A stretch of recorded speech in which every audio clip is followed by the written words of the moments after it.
Well, good morning, everyone. Welcome back to Morning Musings. My name is Don K. Preston. I am the president of Preterist Research Institute of Ardmore, Oklahoma. Sitting here enjoying a great cup of coffee.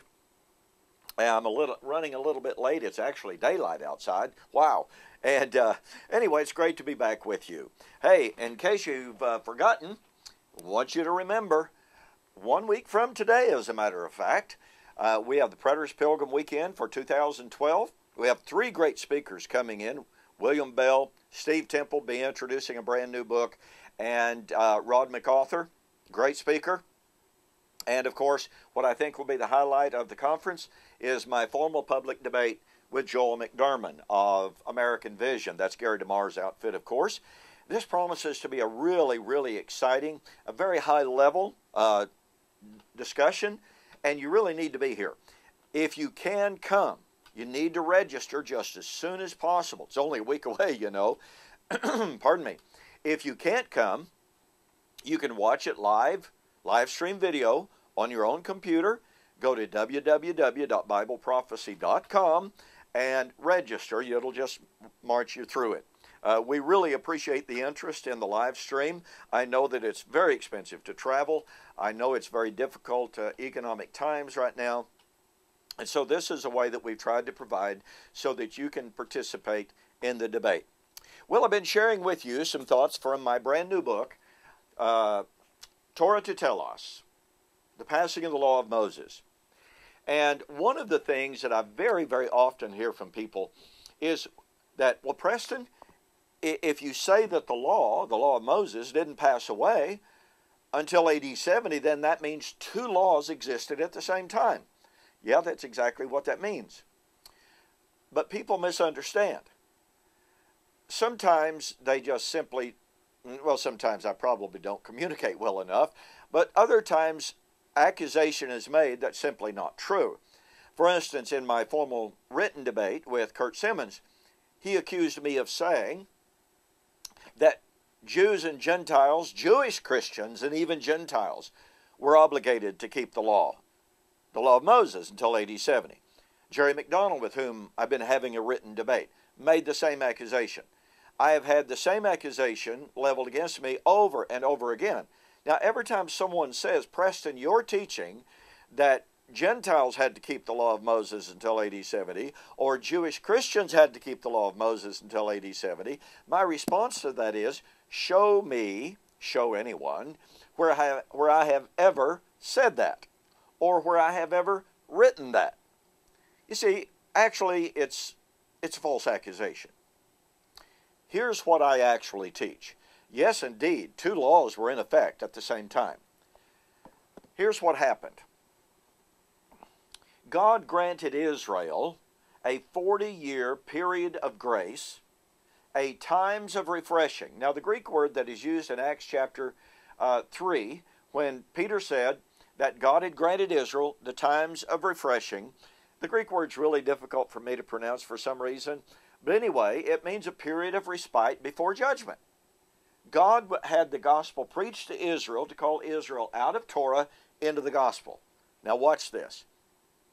When individual Jews obeyed the gospel, Paul says, you have become dead to the law through the body of Christ.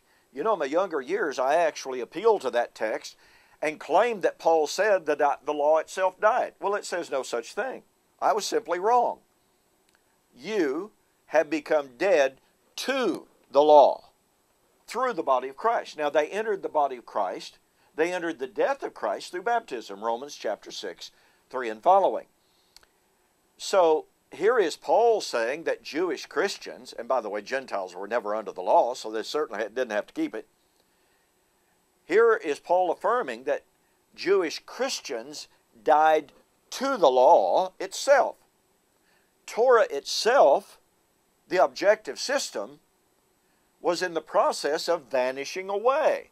Hebrews 8:13. Let me illustrate. For decades, the Berlin Wall stood as a barrier between communist rule, the oppressive communist rule, and the freedom of West Berlin. It was a dividing wall. Think about Ephesians chapter 2, 11 and following. Be that as it may, thousands, countless thousands of people attempted to go over, under, around, or through the Berlin Wall to escape the oppression into the freedom and the liberty of East Berlin. Some succeeded. Now, let me ask you a question. When someone from East Berlin managed to escape, they managed to get over, under, around, and through the Berlin Wall, what happened? They died to the law of East Berlin. Let me ask you a question. Were they still subject to the law of East Berlin when they had gotten over, under, around, and through the Berlin Wall? Were they still subject to East Berlin law when they were in West Berlin under freedom? Well, it'd be ridiculous to say so. Likewise, Paul said, you have escaped the bondage and captivity of Torah, Galatians 5. Don't go back. But in 1990, 89 or 90, what happened? The Berlin Wall came tumbling down, and the law of East Berlin died. You see, there was a huge difference between people dying to the law and the law, objectively speaking, dying. This is exactly the scenario we find in the New Testament. Let me reiterate. Individual Jews coming into Christ died to Torah. That's what Paul says.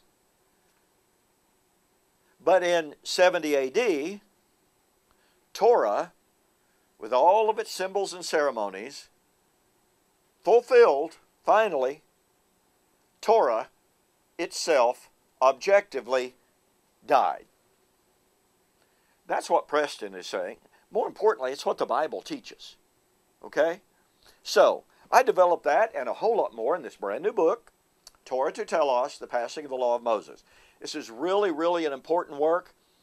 It presents material that I don't think you're going to find anywhere else. And I've already had some fantastic reviews start to come in from it. And it'll be available next week at the conference, of course. But anyway, go to www.eschatology.org or www.bibleprophecy.com. Order your copy of Torah to Telos. Say that you saw the offer on YouTube, and I'll refund your shipping. Thanks again for joining me for today's program. Hey, get registered for the debate and conference. We'll see you on the flip side.